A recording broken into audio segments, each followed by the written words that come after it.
There is such a thing as intolerable peace. Last week I finished Grave Empire, the first book in the Great Silence trilogy by Richard Swan, and he's done it again, folks. He's absolutely done it again. Richard Swan just continues to be one of the best voices in fantasy in this era. He just continues to write books that I absolutely adore, and Grave Empire, in my opinion, is his best work yet by far. This book is a banger. This is absolutely awesome. It takes so much of what we've come to expect from the Empire of the Wolf, from, the horror to the fantasy to all the things that he hints at in that trilogy, and he just expands on it massively here. And not only does he expand on it, but his writing is more refined here. The prose is just as good. It's funnier at times, and it's just a really, really great fantasy book, to the point that it is my first 5-star read of the year. So let me just give a breakdown of what's going on here. The Great Silence, starting with Grave Empire, follows 2 or 3 different POVs, and it's about 200 years after the events of Empire of the Wolf. And the Sovan Empire is now kind of a large pre-industrial or almost industrial flintlock society. So they've got guns now, they've got cannons, they've got boats. It's the age of sail, and they are expanding their empire through conquest and gold.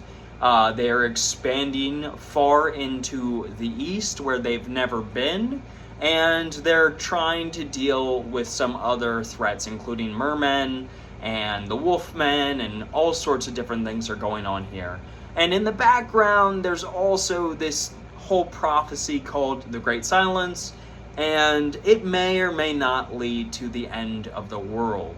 And honestly, this book is just a banger.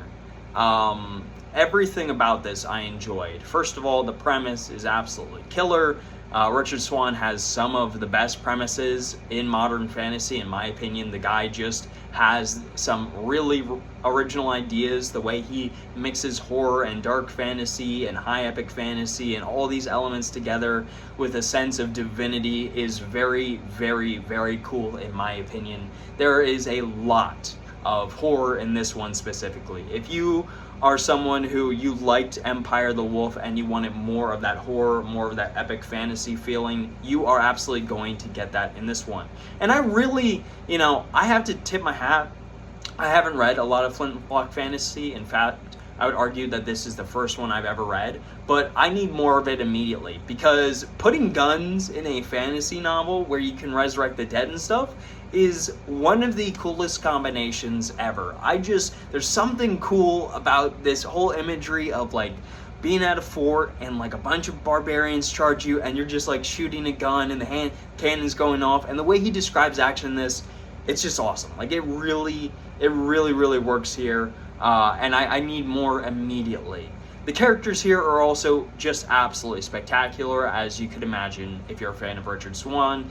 We have 3 different POVs here. 2 of them are protagonists, 1 is an antagonist. I won't give away too much, but they all do very different things, and each of them are enjoyable in their own ways. For me, Peter was the standout. He's one of the main protagonists.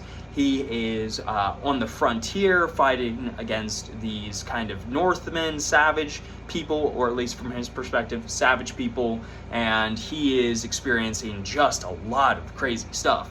And his perspective involves a lot of action, so I really like that. The antagonist here is also really, really brilliant, and the other POV is great.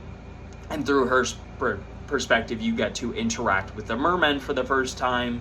And yes, that is right, there are magical mermen who ride battle sharks in this book. No, I'm not kidding. It is absolutely just as cool as it sounds. So yeah, the world building here is crazy.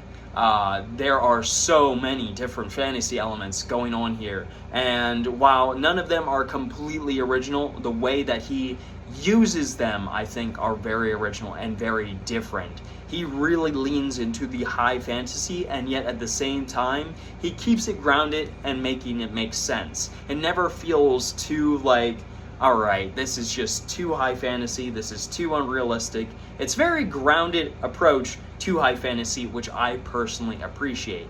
I also think the pacing here is absolutely excellent. Richard Swan has an incredible talent for balancing POVs against one another and for always keeping chapters interesting. It does not matter which POV you are in, it does not matter what chapter you are reading, there is something worth reading in that perspective and in that chapter, and it is just constantly engaging. And I think the transition from first person, which was how he framed Empire of the Wolf, to third person, which is how he's framing the Great Silence trilogy, is a great transition and one I personally appreciate a lot. I think it really adds a lot more depth and flavor to this novel in comparison. So yeah, just like this is a banger. The characters are great. The action set pieces are absolutely wonderful. I think he takes it up an entirely different notch to the point where there are action set pieces in here who I think arguably rival Joe Abercrombie, who is, in my opinion, the best at writing action. Richard Swan, he's getting there. Like, it really is that brilliant. The way he describes certain pieces, the way he describes certain battles in this, I was like, this is so reminiscent of Joe Abercrombie. I love it. It's also just like the plot's really cool. The way it's dealing with the afterlife is really cool. It's so creepy. It really leans into that horror aspect. So I feel like if you're like, yeah, I want more horror fantasy in my life, this is a great book to read. I also just really love how different this is from Empire of the Wolf, but still set in the same universe. I think a lot of authors tend to struggle with those follow-up series in their worlds. Sometimes you do a sequel series and just like, but it doesn't recapture the, imagination or the flavor that the original trilogy or original series has. But in my opinion, Richard Swan avoids that entirely. He brings an entirely new flavor within the same world, and the way he does that is really, really brilliant. I actually think that this has an incredible potential to be far better than the original because of that new flavor. I feel like this is kind of the Age of Madness compared to the first Law trilogy, if you've read those two and you understand that comparison, where it's like, yeah, that first part, it was really, really good. It was very solid, very enjoyable, but this next part, this author has really come into his own. And that's how I feel with Grave Empire, is that Richard Swan is really, really coming into his own. And honestly, I have nothing but good things to say about this guy and this book. It is deeply, deeply fun. It's funny at times, it's horrific at times, it's epic at times, and I cannot wait to read Steel Gods, which I will be picking up sometime this week or next week. So I will have a review out for that one when I'm finished. But yeah, this is shaping up to be one of my favorite trilogies if it can keep it at this pace. And again, Richard Swan, just an absolutely brilliant author. If you have not given him a chance yet, please check his stuff out because it's really, really, really good. 9 out of 10, first 5-star read of the year.